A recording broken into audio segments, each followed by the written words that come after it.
तो चलिए बच्चों, आपके सामने कुछ इंपॉर्टेंट एमसीक्यू क्वेश्चन है। बच्चों पहला क्वेश्चन देखिए, लिखा है कि 144 के अभाज्य गुणनखंडों में 2 की घात है। 144 का आप अभाज्य गुणनखंड कीजिए।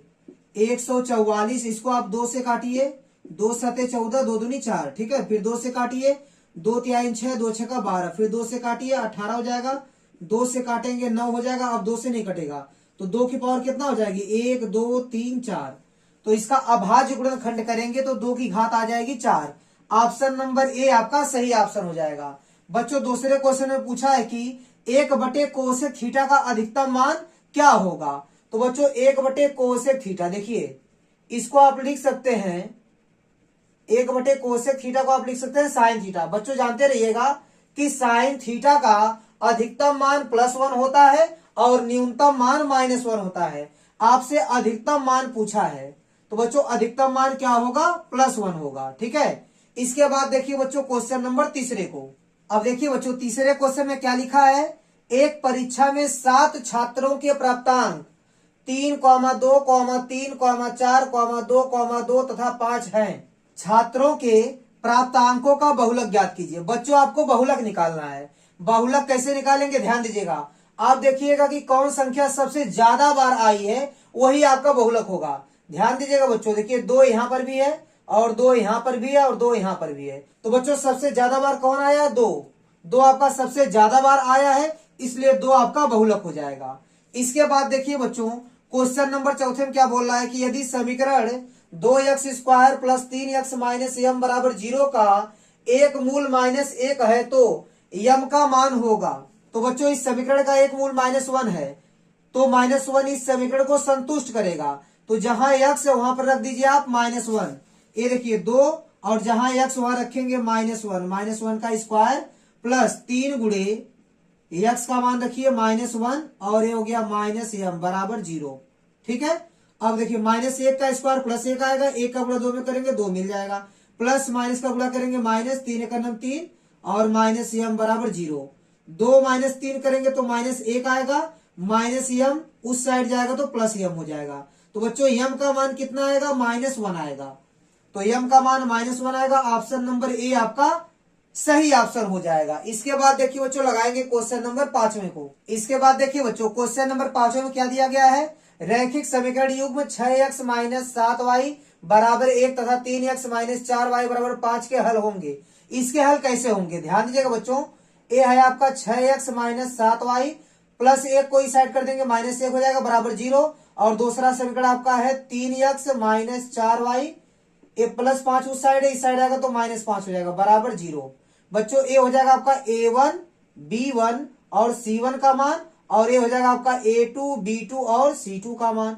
अब अनुपात निकाल के आप पता कर लीजिए कि कैसा हल मिलेगा आपको, ठीक है। ये आपका A1 है, ये आपका A2 है। तो बच्चों A1/A2 निकालेंगे, देखिए A1/A2 निकालेंगे तो 6/3 मिलेगा, मतलब 3 दूनी 6। अब B1/B2 निकालिए, B1/B2, B1 का मान -7 और B2 का मान -4। तो बच्चों देखिए A1/A2 का जो मान आया है और जो B1/B2 का मान आया है वो दोनों आपस में बराबर नहीं है, मतलब A1/A2 is not equal to B1/B2। तो बच्चों इस कंडीशन में रैखिक समीकरण युग्म का अद्वितीय हल मिलता है। कैसा हल मिलेगा, अद्वितीय हल मिलेगा। तो ऑप्शन नंबर ए आपका सही ऑप्शन हो जाएगा, ठीक है। अब देखिए बच्चों छठवें क्वेश्चन में क्या दिया गया है, यहाँ दिया गया बच्चों की एक गोले का पृष्ठीय क्षेत्रफल एक लंबवृत्तीय बेलन जिसकी ऊंचाई तथा व्यास प्रत्येक 12 सेंटीमीटर है, मतलब ऊंचाई भी 12 सेंटीमीटर है और व्यास का मतलब 2r का मान भी 12 सेंटीमीटर है। तो बच्चों r का मान हो जाएगा 6 सेंटीमीटर, ठीक है, के वक्र पृष्ठीय क्षेत्रफल के बराबर। बच्चों गोले का पृष्ठीय क्षेत्रफल कितना होता है, 4πr का स्क्वायर, ठीक है। बच्चों इसकी त्रिज्या मैं कैपिटल R माना हूं क्योंकि बेलन की त्रिज्या स्मॉल r माना गया, ठीक है, तो चेंज करके मैं माना हूं। बच्चों ए हो गया आपका गोले का पृष्ठीय क्षेत्रफल, यह किसके बराबर है, बेलन के वक्र पृष्ठीय क्षेत्रफल के बराबर है।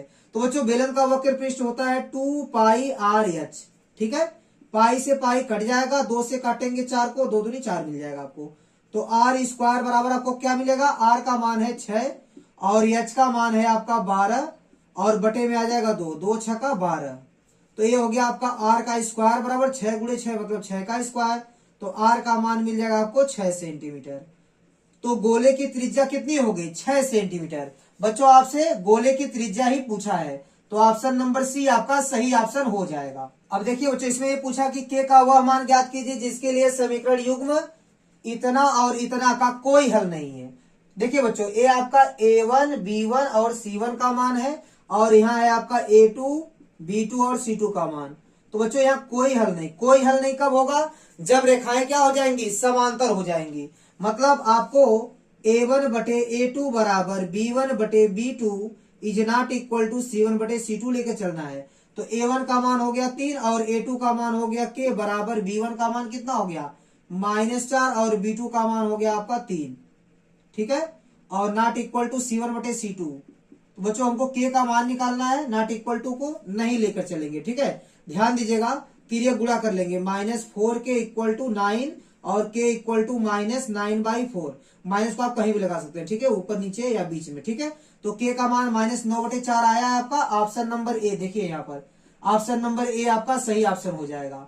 इसके बाद देखिए बच्चों, क्वेश्चन नंबर 8वां, यदि दो बिंदुओं इतना और इतने के बीच की दूरी 5 इकाई है तो x का मान ज्ञात कीजिए। दो बिंदुओं के बीच की दूरी का फॉर्मूला लगा दीजिए। ए आपका x1 y1 हो गया, ए हो गया आपका x2 y2। तो दो बिंदुओं के बीच की दूरी का फॉर्मूला क्या होता है? d इक्वल टू रूट में x2 माइनस x1 का होल स्क्वायर, मतलब 3 माइनस x का whole square plus y2 minus y1 का होल स्क्वायर। 2 माइनस 1 करेंगे तो +1 हो जाएगा, इसका होल स्क्वायर। और दो बिंदु के बीच की दूरी 5 दिया गया है, तो 5 फिर स्क्वायर कर दीजिए। दोनों पक्षों का स्क्वायर कर देंगे तो करड़ी समाप्त हो जाएगी। यहाँ 5 इसका मान रखेंगे डी का और स्क्वायर कर देंगे। स्क्वायर करेंगे तो इधर भी स्क्वायर होगा, इधर करड़ी समाप्त। a माइनस बी का होल स्क्वायर, तो 3 का square 9 plus x square -2ab करेंगे तो 6x मिलेगा प्लस 3 का स्क्वायर हो जाएगा 9। अब देखिए बच्चों, ये हो गया आपका x का स्क्वायर और ए है आपका -6x। 9 9 18 हो जाएगा। और देखिए 5 का स्क्वायर हो जाएगा 25, 25 जाके उधर घट जाएगा। तो 9 9 18, 18 माइनस 25 करेंगे तो आपको मिल जाएगा -7 बराबर 0। इस साइड लिखिए चाहे इस साइड लिखिए। ठीक है, अब लगा देंगे फैक्टर। तो बच्चों घटाने पे 6, गुणा करने पे 7, तो 7 एक 7। ठीक है, 7 में से 1 घटेगा 6 मिल जाएगा, 7 का गुणा 1 में करेंगे 7 मिल जाएगा। तो आप फैक्टर लगा लीजिएगा, x -7 और x + 1 आएगा। ठीक है, गुणनखंड करने पे इतना मिलेगा आपको। तो x का मान मिल जाएगा 7 और x का मान यहाँ क्या मिल जाएगा? -1। ठीक है, आपसे क्या पूछा है? x का मान ज्ञात कीजिए। तो x का मान क्या होगा? देखिए 7 या तो -1 या दोनों हो जाए तो ठीक है। ठीक है, तो बच्चों -1 तो यहाँ नहीं मिल रहा है, लेकिन 7 आपका मिल रहा है। तो ऑप्शन नंबर डी आपका सही ऑप्शन हो जाएगा।